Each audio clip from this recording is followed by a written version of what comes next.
Welcome back rockers. The sniper movie में आपका स्वागत है। मूवी की शुरुआत में साउथ ईस्ट एशिया के एक जंगल को दिखाते हैं जहां कुछ सोल्जर्स अपने टारगेट का इंतजार कर रहे हैं। अपने स्नाइपर राइफल से उन्होंने एक बिल्डिंग को ट्रैक किया है जिसमें सेलिब्रेशन सोसाइटी नाम की एक इलीगल कंपनी चल रही है। वे बच्चों की सुरक्षा करने का दावा करती है लेकिन असल में ऑर्गन स्मगलिंग का काम करते हैं। ये चाइनीज सोल्जर्स सेलिब्रेशन सोसाइटी के लीडर सोंगपा को खत्म करने के लिए आए हैं और इनका चीफ है जिनमिंग। लेकिन जिनमिंग सोंगपा को खत्म करने के साथ साथ बच्चों को भी बचाना चाहता है, लेकिन उसका टीममेट उसे याद दिलाता है कि हमारा मिशन सिर्फ सोंगपा को खत्म करना है, बच्चों को बचाना हमारा काम नहीं है। इसी बीच बिल्डिंग का एक लड़का एक गैस बोतल उठाता है और उसके जरिए जिनमिंग को देख लेता है। जिनमिंग बड़ा हैरान है कि लगभग 1 मील की दूरी से ये लड़का उसको कैसे देख पाया। हालांकि जिनमिंग एकदम सेफ पोजीशन पर है जहां पर उसको कोई नहीं देख सकता। कुछ देर बाद उन्हें पता चलता है कि सोंगपा अपने हेडक्वार्टर जा रहा है, लेकिन जिनमिंग अपना फोकस उस लड़के पर बनाए रखता है जिसे ऑपरेटिंग रूम में लेके जा रहे होते हैं। इस मासूम बच्चे पर एक जानलेवा ऑपरेशन होने वाला है और वे उसका हार्ट निकालने वाले हैं और उस लड़के को बचाने के लिए जिनमिंग झट से अपनी पोजीशन को चेंज करता है। इस पर उसके टीममेट को बड़ा गुस्सा आता है और वो डरता है कि ये मिशन फेल ना हो जाए। ठीक उसी वक्त सोंगपा भी ठीक उसके फायरिंग लाइन में होता है।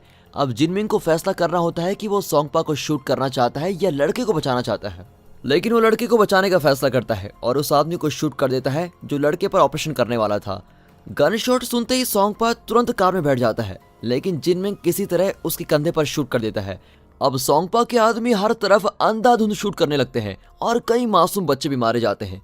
सोल्जर्स अपने दुश्मन को तो हरा देते हैं लेकिन उनका टारगेट सोंगपा बच निकलता है, इसीलिए उनका मिशन अब फेल हो गया है। जिनमिंग उस लड़के को बचा लेता है और उसे अपने साथ लेके जाने का फैसला करता है, लेकिन दूसरे सोल्जर्स उस पर इल्जाम लगाते हैं कि तुम्हारी वजह से ही सोंगपा बच गया और अब वो न जाने कितने मासूम लोगों की जान लेगा।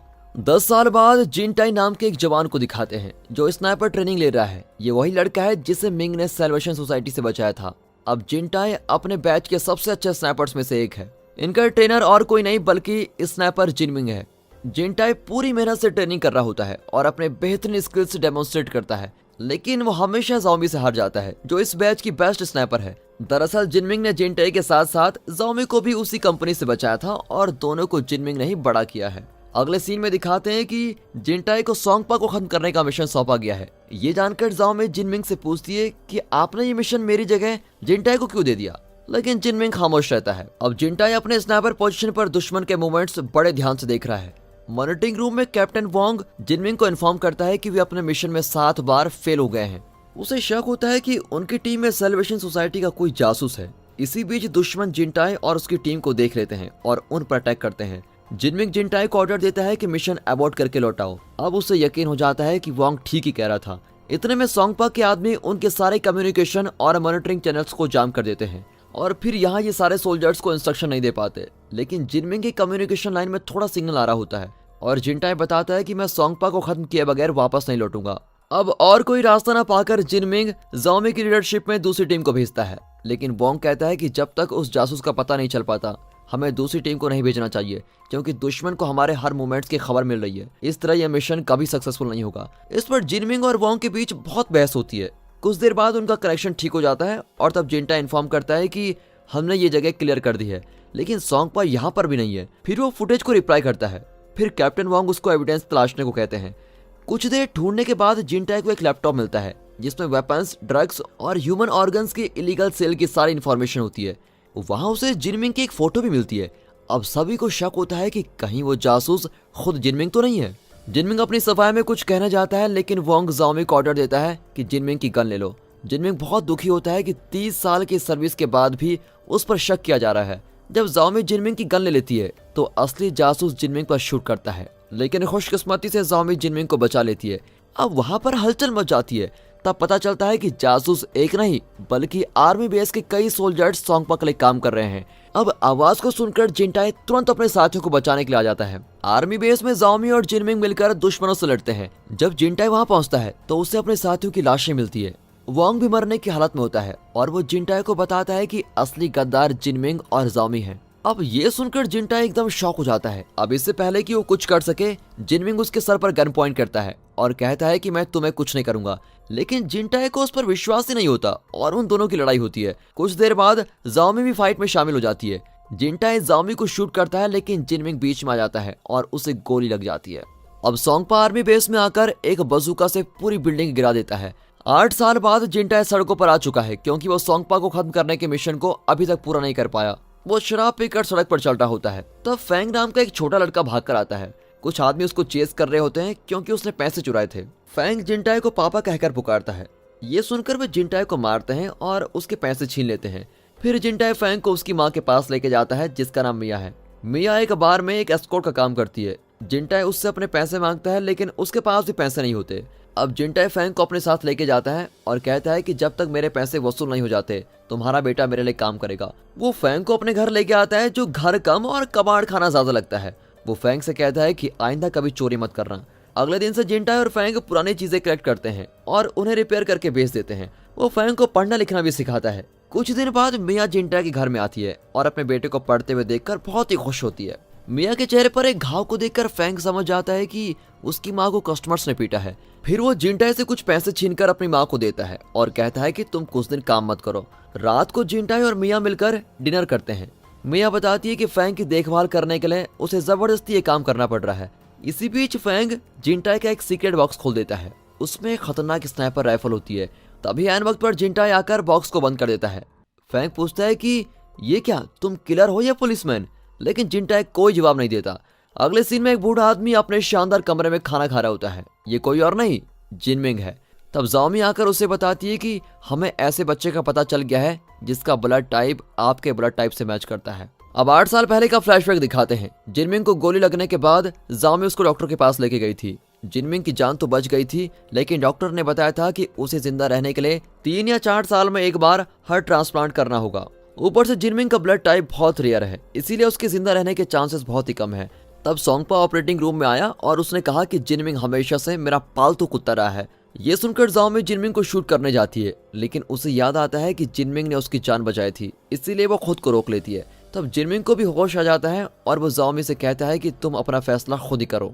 कुछ सेकंड सोचने के बाद वो सोंगपा को शूट करने का सोचती है लेकिन सोंगपा के आदमी उसके पैर में शूट कर देते हैं। जब उसकी सारी उम्मीदें खो चुकी थी तब लॉन्ग नाम का एक आदमी वहां पर आया और सोंगपा के सभी आदमियों को उसने भून डाला।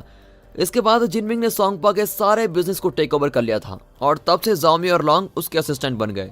अब प्रेजेंट में दिखाते हैं तो फेंग खाना, ड्रिंक्स और पैसे लेकर आता है। जिंटाई को लगता है कि उसने फिर चोरी की होगी और वो फेंग को लात मारकर घर से निकाल देता है। कुछ देर बाद उसे याद आता है कि फेंग के हाथ में खून था। तब पता चलता है कि उसने अपना खून डोनेट करके पैसे कमाए थे। वो तुरंत फेंग को रोकने की कोशिश करता है लेकिन इतने में लॉन्ग और उसका आदमी उसको किडनैप कर लेते हैं। जिंटाई उसको बचाने की बहुत कोशिश करता है लेकिन सफल नहीं हो पाता। वो ब्लड सेंटर जाकर फेंग की डिटेल्स मांगता है। जब डॉक्टर नहीं देता तो वो उसको पीटकर सारी इन्फॉर्मेशन कलेक्ट कर लेता है।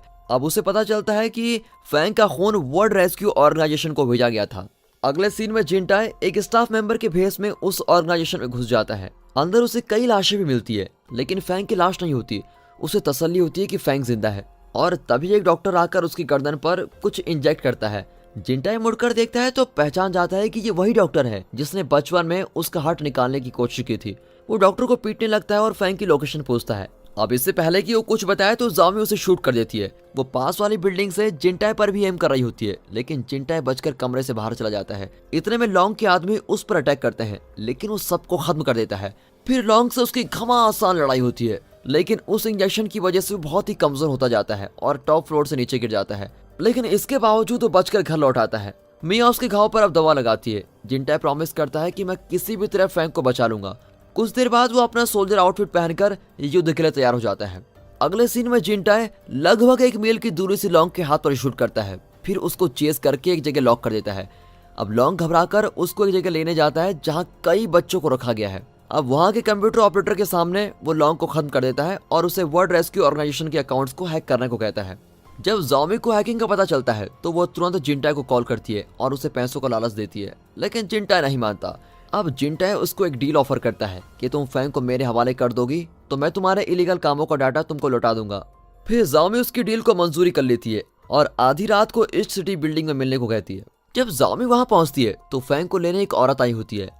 गुस्से में जाओमी दोनों पर कुछ वार्निंग राउंड्स फायर करती है और जिंटाई से कहती है कि तुम चुपचाप मेरे सामने आ जाओ। लेकिन जब वो नहीं आता तो जाओमी मिया को मार डालने का ऑर्डर देती है और कहती है कि फेंग को कुछ नहीं होना चाहिए क्योंकि हमें फेंग का हार्ट चाहिए।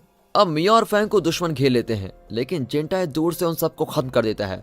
ज़ॉमी और जिनटाई के बीच स्नाइपर्स बैटल शुरू हो जाती है और इसी बीच मिया और फैंग भागने की कोशिश करते हैं, लेकिन ज़ॉमी मिया को पकड़कर एक चेयर से बांध देती है और उसे अपने आगे कवर की तरह यूज करती है। वक्त निकला जा रहा है, इसलिए जिनटाई तुरंत एक पोजीशन सेलेक्ट करता है जहां से उसको क्लियर शॉट मिल जाता है। अब दोनों एक दूसरे पर एम करके फायर करते हैं। ज़ॉमी जिनटाई की छाती पर शूट करती है और जिनटाई चेयर के पैर पर शूट करता है। इस वजह से ज़ॉमी बिल्डिंग से नीचे गिर जाती है। जिनटाई ने अपनी छाती पर एक बुलेट प्रूफ आयरन पीस रखा था, जिसकी वजह से वो बच जाता है। वो मिया से कहता है तुम जल्दी वहां से भागो, लेकिन न जाने कहां से जिनमिंग आ जाता है और मिया को मार डालता है।